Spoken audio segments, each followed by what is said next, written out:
वसुदेवसुतं देवं कंसचाणूरमर्दनं देवकी परमानन्दं कृष्णं वन्दे जगद्गुरुम्। धन्यवाद। अभी हम दीप प्रज्वलन करेंगे।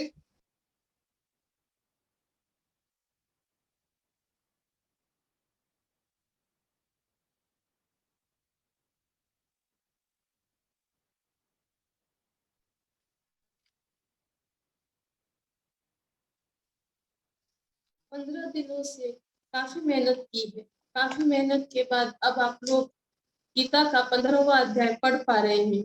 आप सब बाल गोपाल बच्चों की मेहनत, नटखट बच्चों की मेहनत, प्यारी राधाओं की मेहनत अब इस काबिल हो गई है कि आप सब लोग गीता का पढ़ पा रहे हैं। लेकिन आप सबके मन में एक इच्छा थी कि हम लोग ये जो पढ़ रहे हैं अध्याय, इसका मीनिंग हम जाने।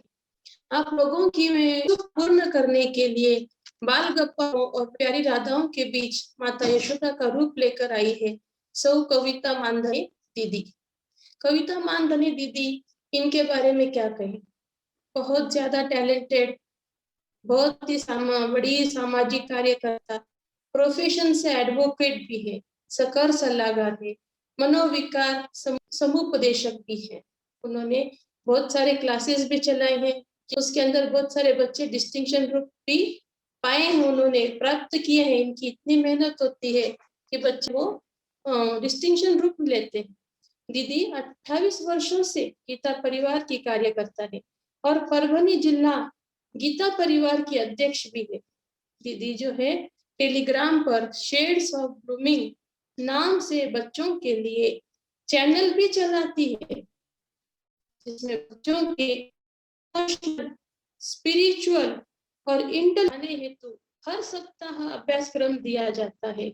और हम हर 3 महीने में ऑनलाइन एग्जाम भी दीदी लेती है। ऑनलाइन एग्जाम लेने पर उनको ऑनलाइन सर्टिफिकेट भी देती है। दीदी परभणी आकाशवाणी केंद्र से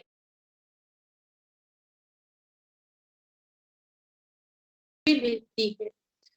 इन सब के अलावा दीदी जिला माहेश्वरी महिला संगठन के बाल एवं किशोर विकास समिति की संयोजिका भी है। तो चलिए ऐसी बड़ी टैलेंटेड प्रतिभावान दीदी की ओर हम चलते हैं और बात का अर्थ जानते हैं। दीदी। जय श्री कृष्ण। ब्रह्मानंदं परम सुखदं केवलं ज्ञानमूर्तिं द्वन्द्वातीतं गगनसदृशं तत्त्वमस्यादिलक्ष्यम् एकं नित्यं विमलमचलं सर्वदी साक्षिभूतं भावातीतं त्रिगुणरहितं सद्गुरु तं नमामि। गुरुर्ब्रह्मा गुरुर्विष्णु गुरुर्देवो महेश्वरः गुरु साक्षात् परब्रह्म तस्मै श्री गुरुवे नमः। सर्वप्रथम गुरुदेव के चरणों में वंदन करके आयोजकों ने इतने सुंदर सत्र का आयोजन किया है, इसलिए आयोजक अग्रवाल ट्यूटोरियल्स की संस्थापिका रीना अग्रवाल का मैं दिल से धन्यवाद करती हूँ।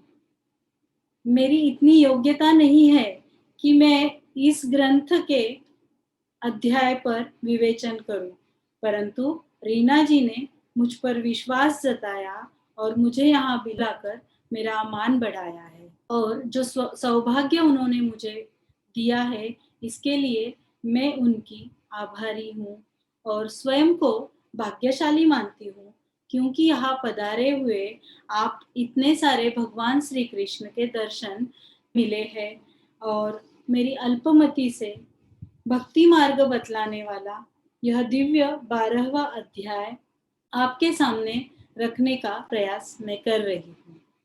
प्यारे बच्चों, सर्वप्रथम तो मैं आप सभी बालकों का बहुत बहुत अभिनंदन करना चाहूंगी, क्योंकि इतनी छोटी सी उम्र में आप बालकों ने भगवत गीता का भक्ति मार्ग बतलाने वाला अध्याय पूर्ण शुद्ध पठन कर लिया है।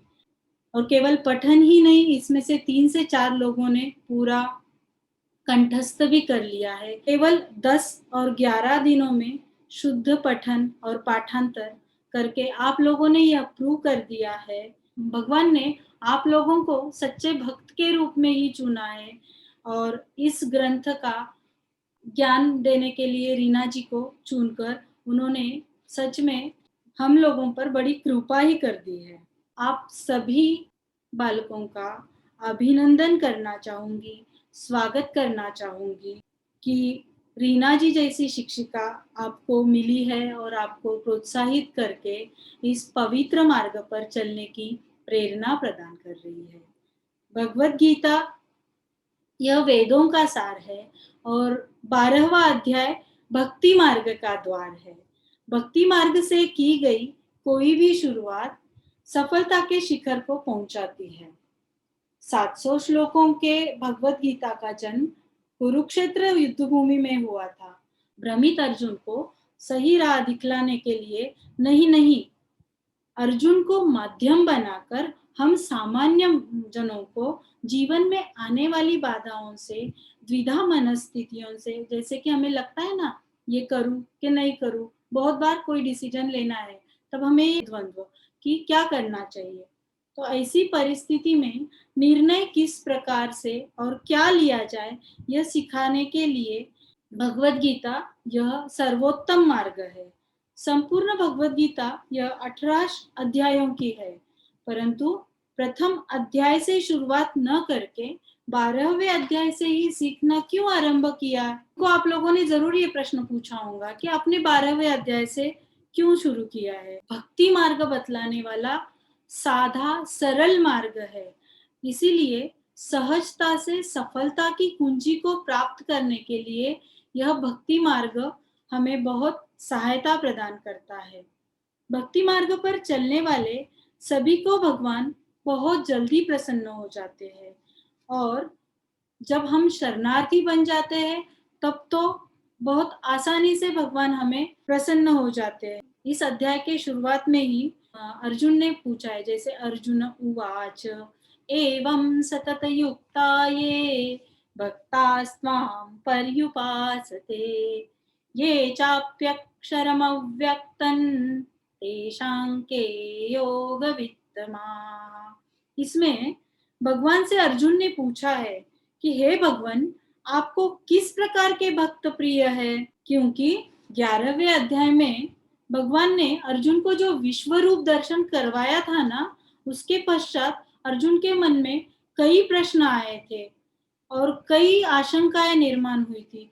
तभी उन्होंने ठान लिया था कि मैं तो अब भगवान का सखा तो हूं, पर मुझे अब भक्त बनना है, मुझे भगवान की शरण में जाना है। किस प्रकार भक्ति करूं जिसकी वजह से भगवान मुझसे जल्दी प्रसन्न हो जाएंगे और मुझे सही मार्ग दिखलाएंगे। अर्जुन पूछते हैं, भक्ति के 2 प्रकार होते हैं। पहला प्रकार है सगुण, सगुण साकार, जो हमें व्यक्त रूप दिखलाता है, मतलब जो मूर्ति होती है, प्रतिमा, होम हवन, पूजा करते हैं, जाप करते हैं, जो भी कुछ करते हैं, जो दिखता है उसे सगुण भक्ति कहते हैं। और दूसरा होता है निर्गुण निराकार, जो अव्यक्त रूप है, जो दिखता नहीं है। और ये भक्ति किसने की, आपको इसका एक उदाहरण मैं यहाँ देना चाहती हूँ। ये भक्ति प्रहलाद ने की थी। भक्त प्रहलाद का नाम तो आप लोगों ने सुना ही होगा। हिरण्यकश्यपु का बेटा था। हिरण्यकश्यपु भगवान विष्णु के अनुयायी नहीं थे, वे विष्णु की भक्ति नहीं करते थे, परंतु प्रहलाद अथाह भक्ति करता था। उसे हर जगह पर, आकाश में, पाताल में, जमीन पर, वायु में, दीवार में, मेज पर, पृथ्वी पर, सभी जगह।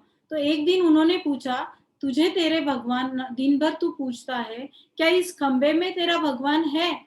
तो प्रहलाद ने कहा, हाँ पिताजी, इस खंबे में भी मेरे भगवान है। जैसे ही हिरण्यकश्यपु ने खंबे को लात मारी, खंबे के 2 भाग हुए और उसके अंदर से भगवान नरसिंह जी का अवतार हुआ और भगवान प्रकट हुए और इसी को कहते हैं निर्गुण निराकार भक्ति। कोई भी कार्य पूर्ण विश्वास रख के जब किया जाता है ना, तो उसके सफलता के लिए कभी भी चिंता नहीं करनी चाहिए, कभी भी क्वेश्चन मार्क नहीं करना चाहिए। आगे अर्जुन पूछते हैं, हे भगवान कृपया बताए कि अंतःकरण में आपको विराजमान करके आपकी उपासना करने वाला भक्त आपको प्रिय है, या वो जो दिखने वाले आपके स्वरूप को पूछते हैं। अर्जुन के प्रश्न पूछने के इस तरीके से भगवान बहुत खुश होते हैं।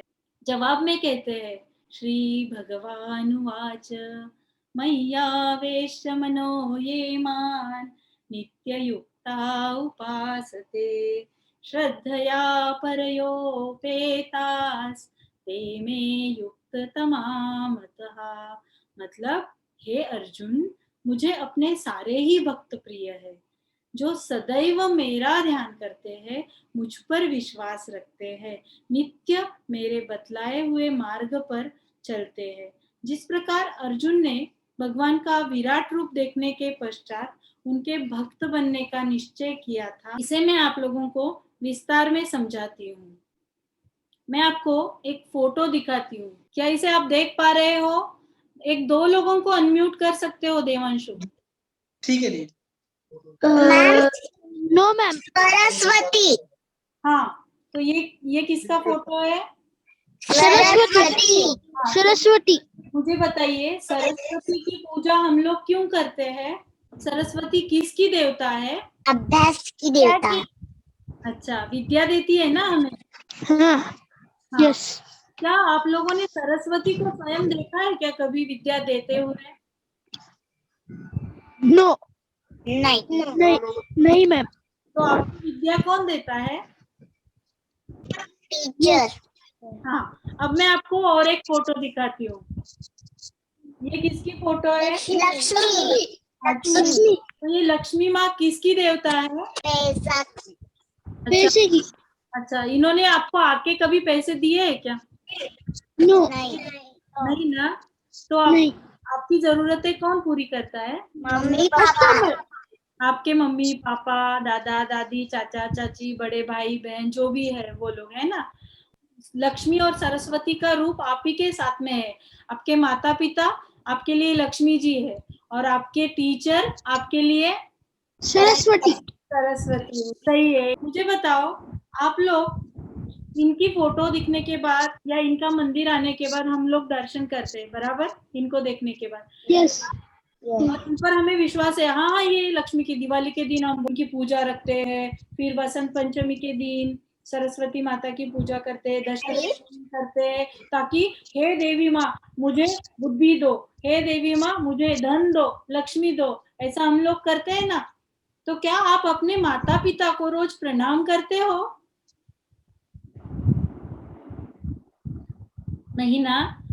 तो फिर आज से आप लोग ये चीज जरूर लेके जाएंगे, जो प्रत्यक्ष रूप में आपकी इच्छाएं पूरी करते हैं, आपको सारी सामग्री प्रोवाइड करते हैं, आपकी सारी जरूरतें पूरी करती है। माँ आपको दिन रात आपको क्या पसंद है, नाश्ते से लेके सोने तक, सुबह उठने के बाद पूरा ध्यान रखती है। पापा आपके लिए पैसा कमाते हैं ताकि आपकी स्कूल की फीस भर सके, आपके लिए नए नए खिलौने ला सके, आपके लिए नए नए कपड़े ला सके, और आपको अच्छे स्कूल में अच्छे ट्यूशंस में डाल सके। फिर भी बहुत मेहनत करके आपको पढ़ाता है, आपको कैसे समझेगा, ये सब जानकर करते। तो आज से आप लोग संकल्प जरूर करोगे कि आपके टीचर और आपके माता पिता को आप जरूर प्रणाम करोगे रोज, और उनका हर कहा मान के उन्हें के सारे काम पूर्ण करोगे। ठीक है आरोही? ठीक है मैम। हाँ, तो मैम ये तो आपको समझ गया कि किस प्रकार के भगवान को प्रिय है। बताया, भगवान जो अपने ऊपर विश्वास रखता है, जो भगवान की हर बात सुनता है। आगे तीसरे और चौथे श्लोक में भगवान अपने पंचेंद्रियों के बारे में, अर्थात अपने आंख, नाक, कान, जिह्वा, इनको वश में करके सभी जीवों के प्रति समभाव रखकर जो मेरी उपासना करता है, मतलब हमें आंखों से दिख रहा है, हमें फील हो रहा है, हमें कानों से कुछ भजन सुनाई दे रहे, इनके प्रति समभाव मतलब एकत्व का भाव रखकर जो मेरी उपासना मतलब भगवान की उपासना करते हैं उन्हें भगवान अत्यंत प्यार करते हैं और ऐसे भक्त भगवान को प्रिय है। इसके लिए मैं आपको एक आपके जीवन में आने वाली चीजों का उदाहरण दूंगी। क्या दिख रहा है आप लोगों को? नम्रता, बोल। डॉट अच्छा, और दो लोगों को अनम्यूट करो।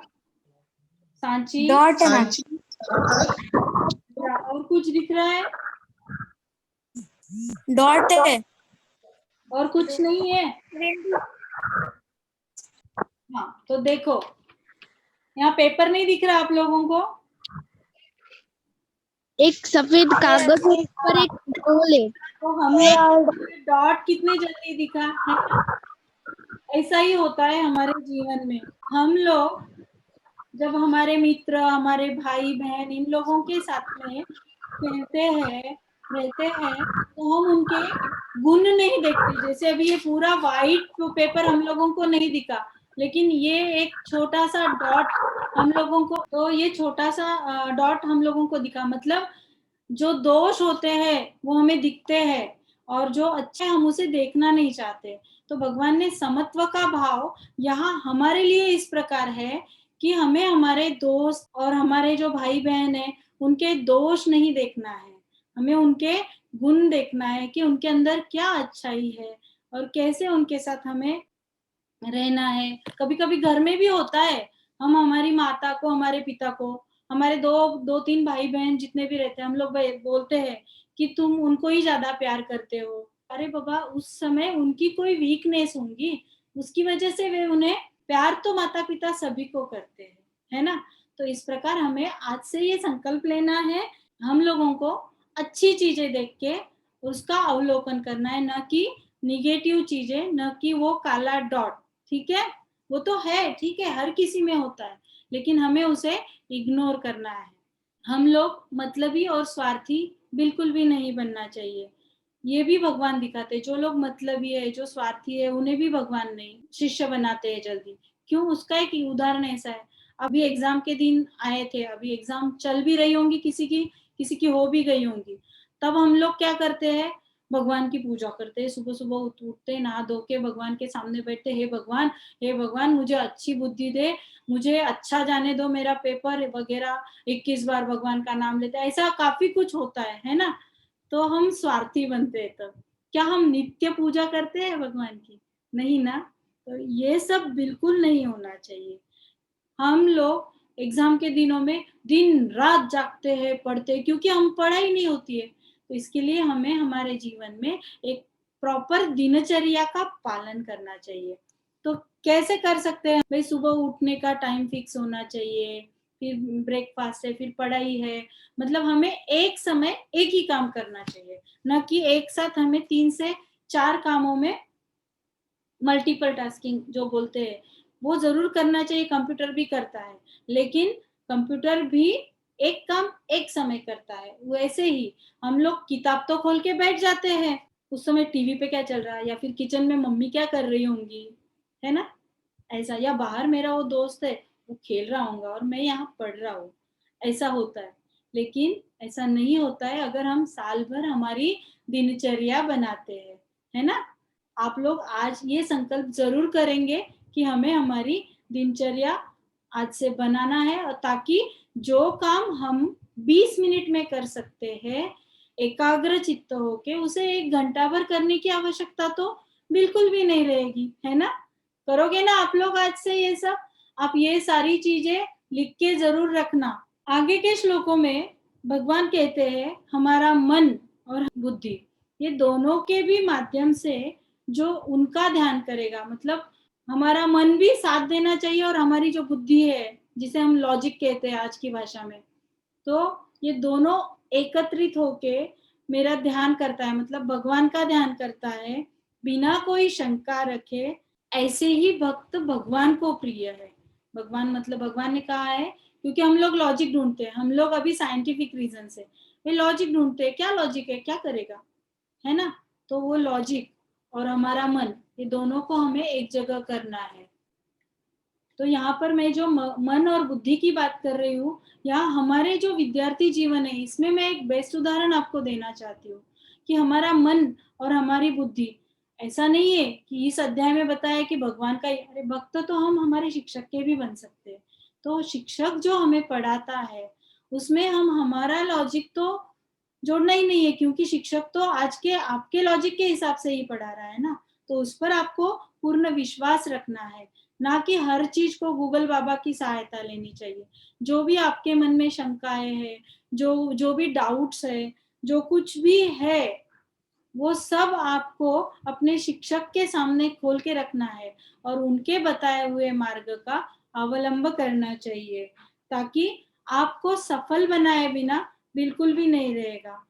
आगे भगवान ने और भी कई सारी भक्तियों के बारे में बताया है, जैसे निराकार भक्ति है, अद्वेष्टा, मैत्री, करुणा, निरहंकार, क्षमा, धृति, संतुष्टि, निंदा, बहुत सारी भक्ति बताई है।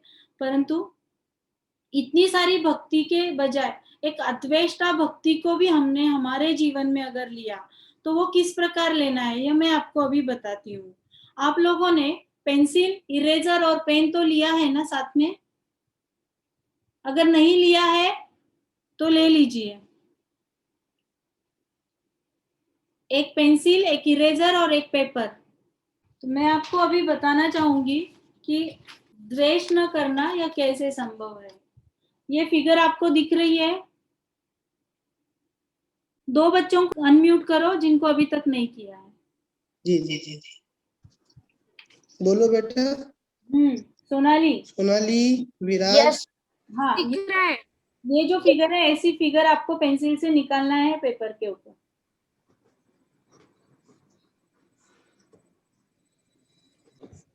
अब ये दो लाइन हमें सेम करनी है, तो कैसे करोगे? विराज, सोनाली, वीडियो ऑन करो बेटा। स्वरा, हाँ स्वरा, आपने वो जो दो लाइन है उनको सेम करना है। आपके पास इरेजर है, पेंसिल है और नोटबुक है, तो कैसे करोगे? आपकी नोटबुक दिखाओ, कैसे करोगे बताओ। बताओ विराज। मैम अभी दो लाइन हम लोगों को, पेंसिल नहीं लिया, आपको पेन लिए, मैंने पेंसिल, इरेजर और पेपर बोला था। किसने किया है क्या? किसने किया होगा तो रेज हैंड करो, वर्चुअल रेज हैंड। ओके, हाँ, उनमें से किसी को एक को करो अनम्यूट। Yes ma'am. हाँ, आरोही को स्पॉटलाइट करना। हाँ, अभी इसको सेम करना है हमें, तो किस प्रकार करेंगे? दोनों एक जैसी दिखनी चाहिए। मैम जो बड़ी है उसे थोड़ा इरेज कर देंगे। अच्छा, और कोई बोलना चाहेगा? तो जैसे कि हम लोग क्या करते हैं, पहले आरोही ने बताया था कि उसे जो बड़ी है उसे छोटा कर देना चाहिए। तो हमारे जीवन में ऐसा ही होता है। हमारे कक्षा में बहुत सारे बच्चे होते हैं, कोई बहुत होशियार होता है, कोई गणित में होशियार होता है, कोई साइंस में होशियार होता है, कोई मराठी इंग्लिश ऐसे लैंग्वेजेस में होता है, कोई सोशल साइंस में होता है। तो हम लोग क्या करते हैं, हाँ नहीं, हम लोग उसकी कमियां ढूंढने में अपना समय बर्बाद करते हैं और वो किस प्रकार जताने की कोशिश करते हैं और आप किस प्रकार श्रेष्ठ हो, ऐसा नहीं करना है। बल्कि दूसरी बार जब आरोही ने बताया था कि हम लोग जो छोटी है उसको बड़ा करेंगे, तो हमने भी वही करना है। हमारा परिश्रम बढ़ाना है और वो छोटी लाइन और बड़ी लाइन दोनों को सेम करना है और सबको साथ में लेके चलना है। और ऐसे ही भक्त भगवान को प्रिय है, ऐसा भगवान ने यहाँ बतलाया है। समभाव कैसा होता है ये, इसके लिए मैं आपको एक और उदाहरण देती हूँ। एक ट्यूशन क्लास होती है, वहां पर एक गेम होने वाला होता है। तो उसमें बहुत सारे बच्चे होते हैं, 20-25 बच्चे होते हैं, सबको एक एक बलून दिया जाता है, बलून फुला के, और बलून पे सबको अपना अपना नाम लिखने को बोलते हैं। अब समझो मेरे पास है तो मैं अपना नाम लिख रही हूँ कविता, रीना जी के पास है तो वो लिखेंगे रीना। तो इस प्रकार सब लोग अपना अपना नाम लिखना है। और फिर अभी वो जो, आप समझो आपकी टीचर है रीना जी, रीना जी ने आपको कहा है कि अपने नाम का बलून आपको बचाना है, और जिसके हाथ में बलून है, जिसके हाथ में एंड तक बलून रहेगा, वो विनर रहेगा, है ना। तो क्या हुआ पता है, सब लोगों ने एक दूसरे का बलून, अपना बलून बचाने की और दूसरे का बलून फोड़ने की कोशिश की। तो इसमें आखिरी में क्या हुआ पता है, कोई बता पाएगा एंड में क्या हुआ?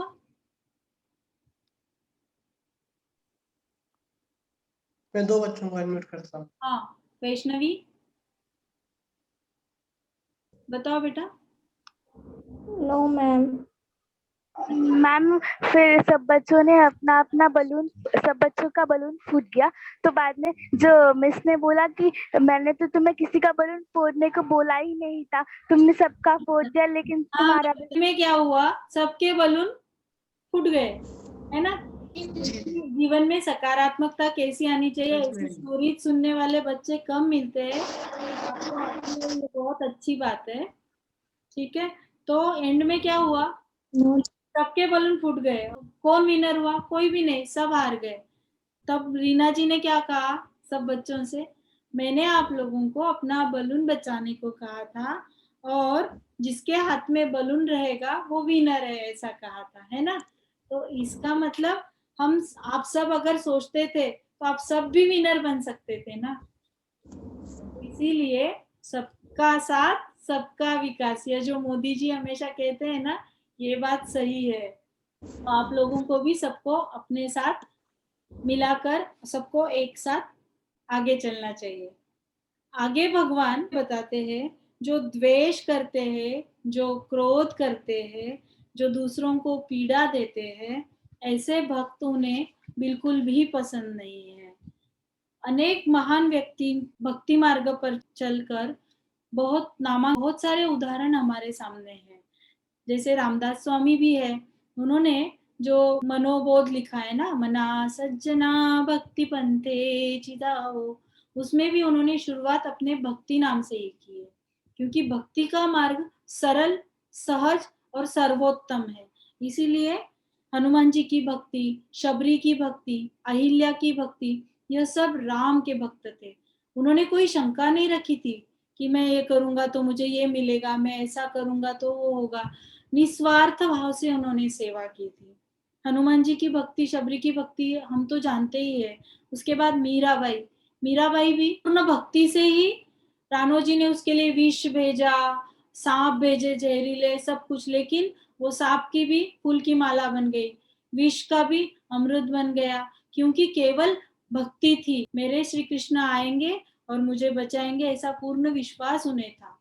इसीलिए उसके बाद जनाबाई की भक्ति, जो दिन भर ओविया गाती थी, भगवान का नामस्मरण करती थी, तो उसके काम में मदद करने के लिए भी साक्षात भगवान, जो वो गट्टी होती थी ना पहले जमाने में पत्थर की, जिसमें अनाज जो भी पीसा जाता था, घर में अभी नहीं होती थी, तब गट्टी होती थी, तो उसे दिन भर वो पीसते रहती थी और भगवान की ओविया गाती थी। स्वयं भगवान उसकी मदद करने आते थे। एकनाथ के वहां भी खंड्या जो पानी भरता था, उसे भी भगवान ने जाके मदद की थी। उसके बाद भक्त पुंडलिक, इनकी भी भक्ति बहुत श्रेष्ठ है। हम लोगों ने पंढरपुर का नाम तो सुना ही होगा।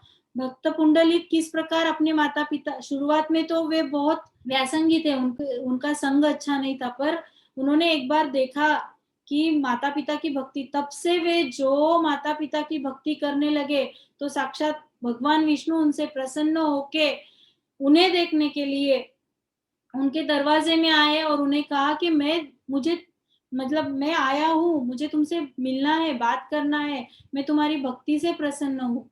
तो उन्होंने कहा, इस समय मैं मेरे माता पिता की सेवा कर रहा हूँ, मैं इस समय फ्री नहीं हूँ। तो अपने पास में एक वीट, जो हम लोग दीवारें बनाने में यूज करते हैं, वो वीट ऐसे भगवान के पास फेंकी और उन्हें कहा कि आप इस पर खड़े रहो, सेवा खत्म होने के बाद में मैं आऊंगा।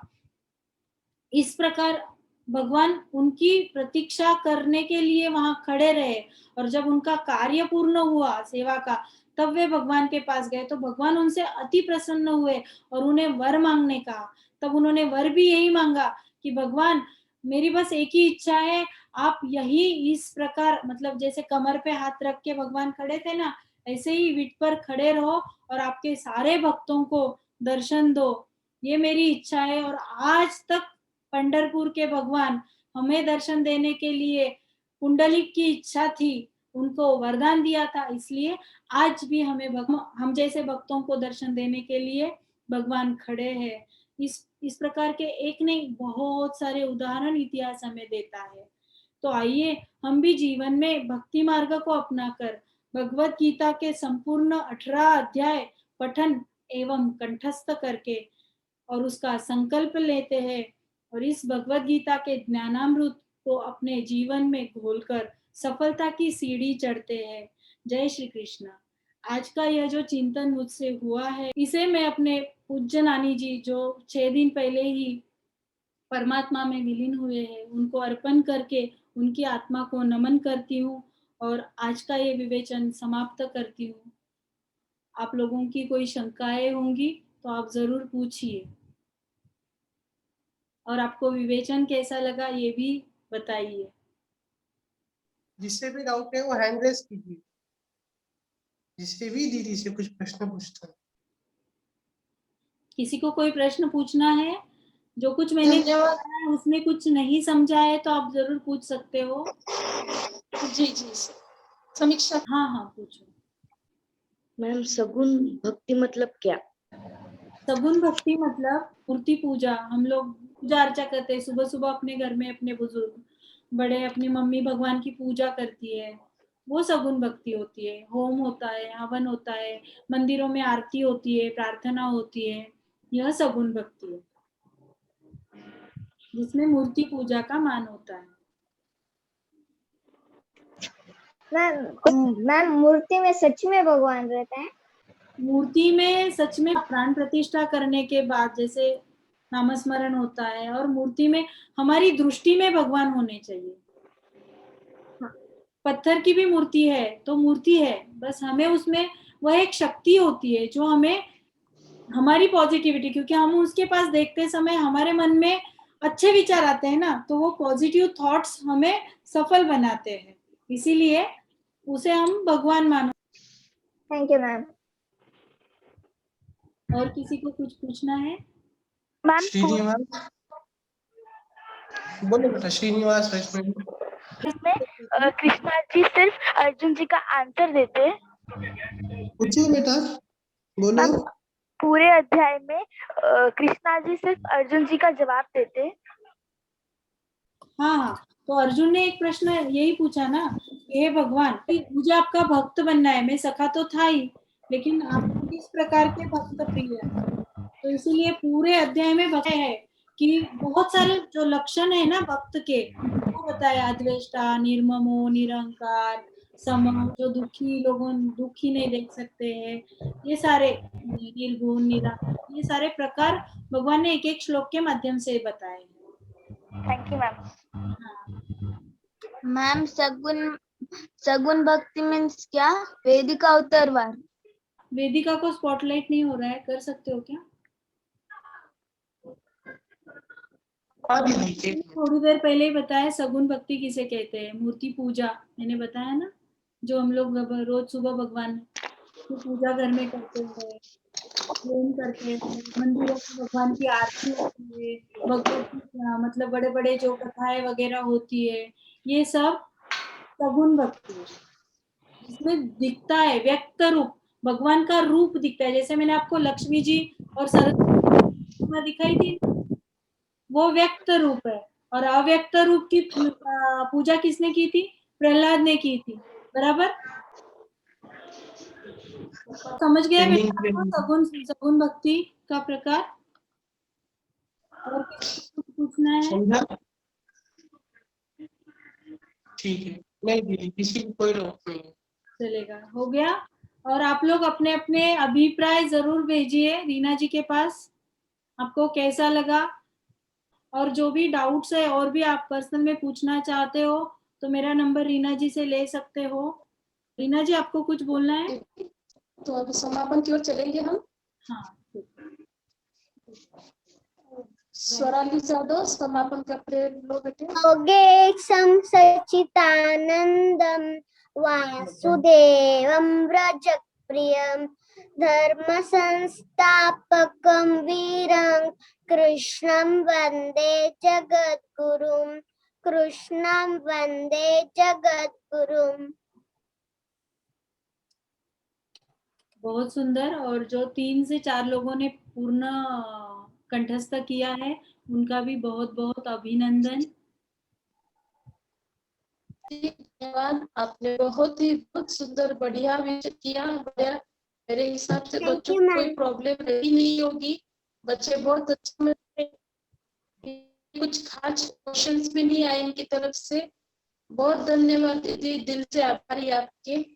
आप तो इतना अच्छा कार्य कर रही है, ट्यूशन क्लास के अंदर से टाइम निकाल के बच्चों को ये ज्ञान देना बहुत आसान नहीं है।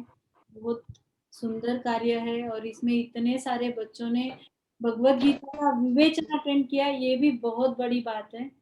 50 के ऊपर एंट्री चली गई थी।